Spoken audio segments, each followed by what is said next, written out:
And this essentially gives it a more narrow width. We also have normal width, okay, which basically stretches it across the page. And then we have a left sidebar. And then we also have a right sidebar. I personally like the narrow width, and also for the content area style, I like it boxed.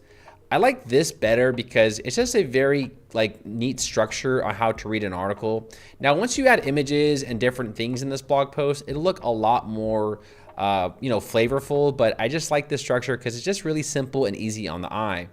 There's other options where you can add spacing here to the top and also to the bottom, and then you can just completely disable the spacing. I don't really use these options too much. As you can tell, it's cool, but yeah, I don't really use them too much.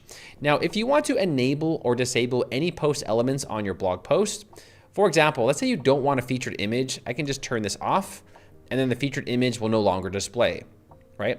If you want to maybe hide the author, I can take away the author, and oh yeah, at the bottom right here, so there is the author box, and you can always turn this on or off.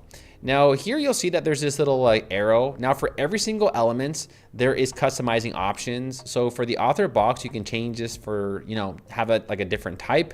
You can also change the, post count so it doesn't show how many articles they've written, and a bunch of other styling options. So just remember, if you do turn on any of these elements, you can fully customize it using the actual Blocksy options. So I'll let you go ahead and design and customize this on your own free time.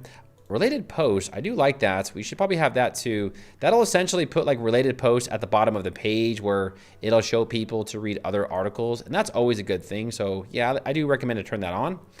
But let's go ahead and scroll to the top, and we can now click on publish. Okay, so that is a quick overview of how to use the theme customizer with Blocksy. It is a very robust theme. There's a lot of different styling options, so feel free to explore the Blocksy theme and all of the actual settings, because this is a free theme and it's jam-packed with amazing features. Let's go ahead now and close the Blocksy theme customizer. Next, let me show you all how to create pages and also how to add them to the menu. So let's go over here to our